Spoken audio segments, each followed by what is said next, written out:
So the Toronto Maple Leafs hired John Chayka, a snake oil salesman, as their general manager, a sham, a fraud. And also MLSC, the Toronto Maple Leafs have brought in Mats Sundin, the legend himself, ex-player of the Leafs, into the front office. And we're going to talk about the drama today because every news place is talking about it. And I like hockey drama, hockey things. And I'm here to tell you why, basically, if you believe anything that the Maple Leafs have told you in their press conference, you have eaten MLSE bait, hook, line, and sinker, okay? We're going to talk about basically why this hiring demonstrates meritocracy is a lie in the NHL. Working hard doesn't necessarily mean the best people don't get the best jobs, basically. People who actually work hard don't get promoted. And we're going to kind of talk about the NHL business structure in general, because this hiring is very controversial, it's very polarizing for so many reasons. Because of John Chayka's past, because of the direction of the Leafs, and the potential candidates that were already being interviewed, and they landed on John Chayka. So let's just kind of get into it here. So the media narrative that's coming out of this is very predictable, very predictable. I'm hearing every podcaster out there be like, well, he's a matured adult now. He's a fine, young, smart, analytic-based man. It's a culture reset. It's like modernizing the Leafs. You know, they hired the best people they could find. A lot of people are talking about John Chayka being reformed almost, as if, you know, he didn't do the things he did and hasn't been out of hockey operations for a long time. But the Leafs are trying to deflect. A lot of people are trying to begrudgingly accept this change because of Sundin, because of at least some change the Maple Leafs are doing. But, you know, John Chayka and Mats Sundin also didn't earn the job as the best available candidate.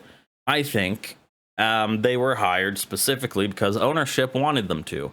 And we can talk about both of those people individually and their relationship to ownership. But basically, John Chayka is a very capital-focused statistician, like Kyle Dubas light, young GM who disrupted a lot of things, right? Very polarizing pick, right? He is the opposite of the old school, hard-nosed GM of like a hockey team. So that in itself is a marketing strategy, kind of like Dubas, but like the next generation of Dubas. But let's talk about why NHL presidents, NHL owners don't work hard at all. They don't work hard unless they're actually a player in the team at one point. But basically, if you're told if you work hard, you'll rise to the top and all that. If you're talented, you'll be successful, right? And that's a myth as old as the Tooth Fairy. You know, even fans are told we got the best players, we got the best executives, we got the best scouting, you know, we got a lot of data analytics. But then you actually look at the structure and like look at the people running it. Look at Mats Sundin, beloved player, franchise legend, zero office experience, zero management experience, zero GM experience. Don't know what his role is besides maybe scouting, player, like whatever. But he isn't someone who worked in a management role and got that position by working there. He is just an icon of the team and was placed in this big role. Okay, because who's going to tell ownership no, basically? Right? And that's not meritocracy. That's not working hard to the top. That's ownership saying this is our guy. And I think John Chayka is even more of this is our guy. He will listen to us and whatever we want. And he's a smooth talker. He's a good, you know, silver tongued devil. He hits all the buzzwords. And he is also a change. He's analytics focused. He's data driven. But there is that controversy associated. So there is there's up and downside. But if you believe that this is going to change anything, you're wrong, because Rogers and the owning structure, the ownership of the Leafs is essentially corrupted. And John Chayka is just going to be that guy who does the owner's biddings. And I kind of feel like it's going to have to pass the Sundin smell test. I feel like it's going to have to pass the Sundin fan smell test of like what trades are gonna happen and stuff. But that's kind of my vibe of it. But why are these connections important? Relationships to capital, relationships to the team. You know, John Chayka, business, data-driven, worked on the business side of hockey for a long time. Why are those connections important? Well, there are reports that Ty Domi led to these conversations kind of circulating forward, starting the motion towards that. It starts looking less like hard work and more like, oh, Ty Domi, a buddy of in the management, reported ties to whatever, kind of helped usher in this guy that they wanted. That's not working hard to get the job. That is your relationship to the job that got you that job, in terms of like John Chayka and stuff, and also Mats Sundin. And let's talk about Mats Sundin, because he isn't just a hockey hire. He is literally an icon hire. He is like the biggest marketing hire in terms of like, please don't look at the shitty job we're doing. Look at Mats Sundin, basically, is here. Because it is the next player. He had a terrible relationship, and now it's back, and it brings back nostalgia and trust and emotional legitimacy to the Leafs. And like, this guy is going to bring like a winning culture, right? But the thing is like, that could be all true. Mats is a great person, great dude, right? But the ownership structure of what moves are made isn't changing at all. Mats is just the guy there to kind of probably, again, pass the smell test and do some scouting and player management. But he's not directing trades. He's not going to be directing the future of the franchise. Who stays, who goes, that's ownership and the GM / president in Chayka. So yeah, it doesn't really change much, right? And this is the thing. Lots of people think like, there's so many people who think the Leafs as like, people don't understand markets. They just don't, especially hockey idiots, dumb ex-hockey players who just have like barely an econ understanding of the world, basically, unless they do decide to go educate themselves. But the Leafs are too big to fail. They're a monopoly in Toronto. Doesn't matter how shit their team is. They sell out tickets. They have merchandise sales. They get the best sponsorships. They get the biggest national broadcast attention. And they are the mainstream media attention in Canada, the whole nation, right? They're like too big to fail. Even if the team's garbage, it's not going to change that they are a too big to fail monopoly in the market, right? They're one of the biggest evaluated franchises in the league. And the ownership knows that. So they're not in any desperate desire to actually get the best person to like actually get that top job. It is there to make sure that its profits keep rolling in. Because at the end of the day, MLSE is a profit-making machine. They care about profits at the end of the day.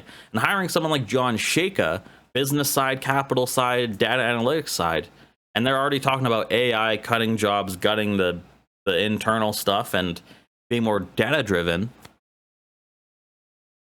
That is saving capital value, because you're minimizing costs. You're potentially maybe getting some tax things, tax shields, loopholes, whatever you could find there, whatever it is. That's their goal as MLSE, is to maximize profit value, shareholder value. Okay, it's not to put the best team on the ice, although that does help increase profits. But if they are awful, their goal is still ultimately to increase shareholder value, and that is what they're beholden to. Not winning, that is what they're beholden to. Because they're a corporation, they're a billion-dollar corporation. So that's not really what you're going to hear out of any other hockey podcast, to be like, you know, the team's not going to change because of this profit focused market value thing. Right? Most of them are begrudgingly accepting this as like, well, at least it's a change. But you're falling for it, because it's not changing. It's not changing at all, actually, because the ownership still owns MLSE. The ownership's still the same, and they're still going to be meddling, and they have their internal, you know, top-down commands of what it means to maximize shareholder value, right? So what fundamentally changes, really? And that's why, you know, fans feel trapped, because they are trapped. They have to just begrudgingly go along with whatever plan they go with and go, I hope this works too, but it looks really shit. It looks awful. it looks horrible. But I have to go with it because I love this team. Another thing with Chayka and the marketing plan around this hiring is organizations and capitalism alone loves an innovation story.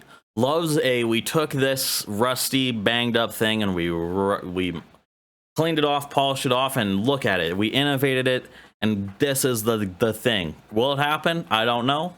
But they love that story. We love that story. So John Chayka does fit that story. You know, suspended, out of the league, very polarizing. That is an innovation comeback story if he does well. I don't know. So that does kind of fit a good media narrative for ownership. Definitely. It definitely fits a good media ownership narrative. And this isn't the only ending for be-all thing of where ownership basically gets away with being lazy. Because when the team when the team does these polarizing things, when the team's in the news, the fans, the podcasters, the media, the fans of the team do labor for the team. They debate online, they create memes online, they engage in conversations, they buy merchandise, they watch coverage, they watch clips, they keep the brand, you know, medially mainstream and trending, right? That is fans doing labor for this product. So this polarizing decision does get that engagement to go even more. There is even more of a profit incentive to go with this pick because of the fan labor, because of how much you're going to talk about it throughout the season. Do they keep the head coach? What do they do with this? There is a lot of fan labor, a lot of engagement value to get out of this when you make a polarizing decision and ownership goes, we're too big to fail. And this will create a lot of fan labor value, a lot of discussion. So that's even more value for ownership. So what is the conclusion you should really come away with here? What is all this yapping really about? This doesn't mean that Mats is a shit person. Doesn't mean he's a bad hire. Doesn't mean that, John Chayka is going to just tank and shit the bed. They could both easily succeed. They could easily succeed. They could. There's no reason to believe why they couldn't. It's just all the evidence points to maybe they probably won't. They very probably won't, maybe. I don't know. Reasons to be critical, But that kind of misses the bigger point of, if they fail and if they don't fail, it doesn't matter. The Leafs are a corporate institution that has control of the networks. It has all of the control. It does not work in a way where the best are the people who are hired at the top. What is best for ownership is John Chayka. What is best for ownership is Mats Sundin to have that icon there, and also this capital management guy. It's their relationship to the Leafs. It's their relationship to hockey. Their relationship to the capital in the hockey market that matters. An icon X player and a innovation story, young, polarizing GM. Who, as long as fans keep treating this as like a hockey issue, as like, oh, this is just a hockey problem, the ownership's going to keep just rinse and repeat this formula over and over and over again. And for anyone who ever stumbles across this video, for every time any NHL ownership fucks up, anytime the Leafs make a stupid decision, come back here and share this video, because this will happen again. It's not going to be the last time it happens. This is a feature of the economy. It is a key feature of the economy. And this is more broadly, this is an economics episode, I guess, of hockey operations and analysis. But that's what it is. So, if you take anything out of this video, click like and subscribe. I really had enjoyed, I like talking about the Leafs and stuff. So leave your comments below and what you think. So yeah, peace out.